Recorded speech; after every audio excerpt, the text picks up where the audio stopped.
नमस्कार मंडळी, मराठी बातमी यूट्यूब चॅनलवर तुमचं पुन्हा एकदा खूप खूप स्वागत आहे।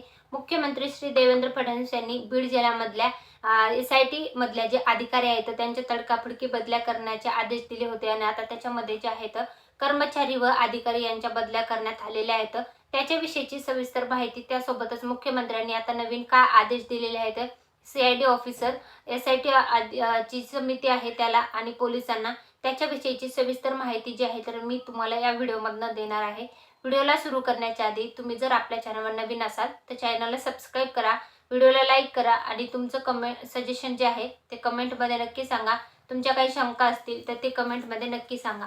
तर बीड जिल्ह्यातील संतोष देशमुख हत्या प्रकरणाला एकूण 36 दिवस उलटलेले आहेत आणि मुख्यमंत्री श्री देवेंद्र फडणवीस यांनी आता या प्रकरणामध्ये जे संतोष देशमुख यांचे बंधू धनंजय देशमुख यांनी पाण्याच्या टाकीवर चढून आत्मदहन किंवा मग त्यांनी जे आंदोलन केलेलं आहे स्वतःला संपवून घेण्याचे जे त्यांनी घोषणा केली होती, म्हणजे त्यांनी जे सांगितलं होतं की जर तुम्ही आम्हाला माहिती देत नसाल की तपास कशा प्रकारे सुरू आहे किंवा या प्रकरणामध्ये आतापर्यंत काय काय केलं याच्याविषयीची, तर मी स्वतःला संपवून घेतो असेही त्यांनी सांगितलेलं आहे। खंडणी ते खून या प्रकरणातले सर्व आरोपींना जो आहे तर मकोका आणि 302 चा जो आहे तो लागू करावा अशीही त्यांची देशमुख कुटुंबियांची मागणी होती।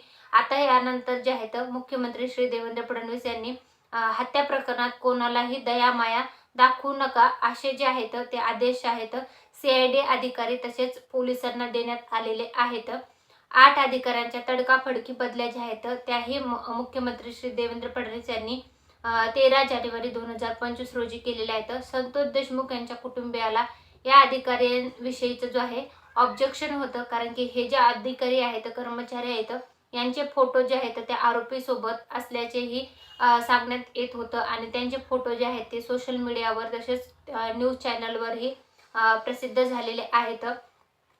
त्यामुळे देशमुख कुटुंबियांनी यावर जे आहे ते ऑब्जेक्शन घेतलं होतं आणि त्यानंतरच आता ह्या तडकाफडकी बदल्या ज्या आहेत अधिकारी कर्मचारी यांच्या करण्यात आलेल्या आहेत। धनंजय देशमुख कुटुंबियांनी यावर ऑब्जेक्शन घेतल्यानंतर SIT अधिकारी कर्मचारी बदलले आहेत आणि तपासाची माहिती जी आहे तर ते देशमुख कुटुंबियांनी माहिती मागण्याची ही जी आहे तर माहिती देण्याची ही जी आहे केलं होतं, मागणी केली होती की आम्हाला तपासाची जी माहिती आहे तर ती सांगितली जावी। तपास कुठल्या दिशेने चालू आहे, CDR काढले आहेत का, सर्व CDR काढले आहेत का, सर्व पुरावे मिळाले आहेत का, खंडणी ते खून प्रकरणातले सर्व आरोपींना कुठला जो आहे कलम लावण्यात आलेला आहे याची संपूर्ण माहिती जी आहे आणि तपास कुठल्या दिशेने चालू आहे, किती संत गतीने चालू आहे की फास्ट चालू आहे, ही संपूर्ण माहिती जी आहे तर ती आम्हाला द्यावी अशी मागणी केली होती। आणि त्याच्यानंतर त्यांनी पाण्याच्या आधी त्यांनी मोबाईल टावर चढून आंदोलन करण्याचा इशारा दिला होता। त्यानंतर मोबाईल टावरच्या आजूबाजूला